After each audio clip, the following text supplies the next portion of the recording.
Hi guys, how's it going? Welcome to day 9 of Camp Nanowrimo. I hope this video finds you well and that you've been writing. So today I want to talk about point of view and specifically my thoughts on the different kinds and how I chose to write the point of view for my Camp Nanowrimo novel. Some people have been asking me about what point of view they should write in, and I've heard some other people have been struggling with how to pick their point of view for their novel, and I decided to talk about this because with The Sun Went Red, the way that I saw the initial images in my head, it just came to me as kind of like a third-person thing.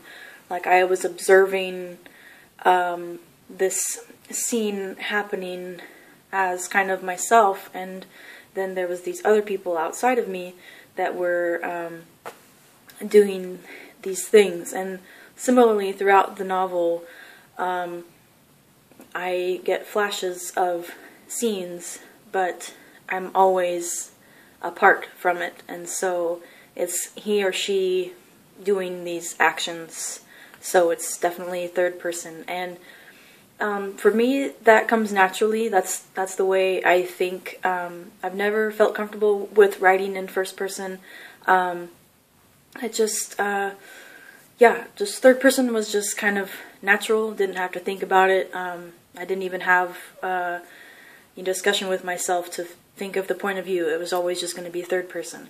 So I wanted to go through first, second, and third, and give you some examples of some of the points of view that I really enjoy, that I picked off my bookshelf, and we can go ahead and get started.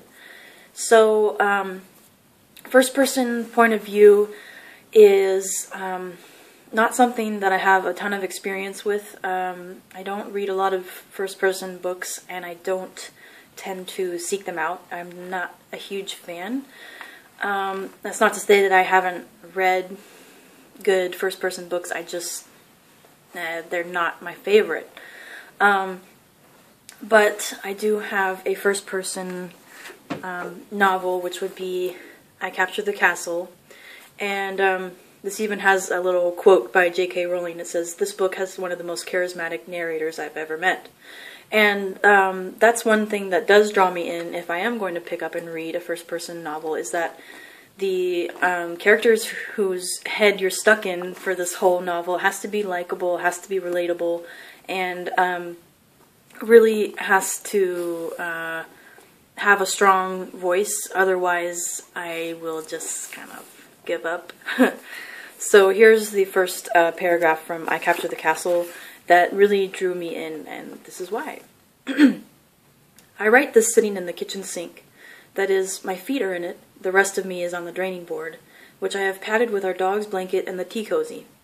I can't say that I'm really comfortable, and there's a depressing smell of carbolic soap, but this is the only part of the kitchen where there is any daylight left.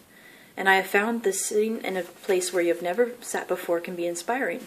I wrote my very best poem while sitting on the hen house. Though even that isn't a very good poem. I have decided my poetry is so bad that I mustn't write any more of it. So, yeah, this character has a strong voice, and she describes a lot of things that are going on around her. She is someone that is very introspective and is, in a way, kind of apart from things in her own life, and so it's a first-person book that reads like a third-person novel because she's describing what's happening to everyone around her. So I think that's maybe why I like it. This fell on the ground. And then there's an interesting kind of middle ground, which would be first-person plural. This is Ayn Rand's anthem, and instead of using I, they use we. So I'm going to read the first page so you can get a little bit of how this reads. It is a sin to write this. It is a sin to think words no others think, and to put them down upon a paper no others are to see. It is base and evil. It is as if we were speaking alone to no ears but our own. And we know well that there is no transgression blacker than to do or think alone. We have broken the laws. The laws say that men may not write unless the Council of Vocations bid them so. May we be forgiven. But this is not the only sin upon us. We have committed a greater crime, and for this crime there is no name. What punishments awaits us if it be discovered we know not, for no such crime has come in the memory of men, and there are no laws to provide for it. It is dark here. The flame of the candle stands still in the air. Nothing moves in this tunnel save our hand on the paper. We are alone here under the earth. It is a fearful word, alone. The laws say that none among men may be alone, ever at any time, for this is the great transgression and the root of all evil. But we have broken many laws, and now there is nothing here save our one body, and it is strange to see only 2 legs stretched on the ground, and on the wall before us the shadow of our one head. So, that instantly draws you in, and you're thinking, are they really alone? If they are alone, why are they using we? What kind of a world do they live in where you are so ingrained in the society that you can never be alone and you can't even think or write for yourself? And by the end of the novel, the narrator starts to use the I pronoun to describe themselves, and it's a huge transformation, and it's a gradual thing, and so you don't notice it until the very end. And so this kind of first person plural is not something that you hear very often, but I did want to include that in case that was something that was interesting to you. And then there's second person, which is, you are walking, you are feeling. I don't have a lot of experience with that. I don't think there's many novels that try to do that, but hey, who knows? You could be the one that writes the next second person novel. Go for it, I say. And then there's third person, which is personally my favorite, and it personally comes more natural to me. And yeah, it bums me out when people say that they don't like third person because it feels pretty distant, and they feel like they can't really get into the characters' heads. But I disagree. I feel like you can have the possibility of getting into potentially all of the characters' heads, and that's less limiting than just being in one head. So, like, I feel that with third person and stuff, it feels better for me because it's kind of like watching a movie and observing everything that's going on through your own lens and not through the lens of this certain character. So more is left up to your interpretation, and you have to kind of use your imagination more. And I don't know, I just like it. And so a really great example of third person, and one of the most influential people for my writing style that I've already mentioned is, of course, Anne Bishop with the Black Jewels trilogy. And I'm really not paid to talk about her. I just love her writing so much. So if you want another drinking game, you should do an Anne Bishop and Cat drinking game. I will not be responsible for your alcohol poisoning. Anyways, but she has tons of characters. This is a huge world, and it's a high fantasy, so there's just like tons of stuff going on. And she even has like whole cities and kingdoms and like territories. So when she introduces a new character, she has to kind of do these couple chapters in this certain area, and then she's going to introduce what's happening over on the other side of the planet, kind of. So what I think is very, very interesting is that pretty much like each chapter is a new person that is telling their story in third person, and so we're focused on that character, but we're also observing how they're interacting with other people, and we're getting to know more about them, but it's not strictly in their head.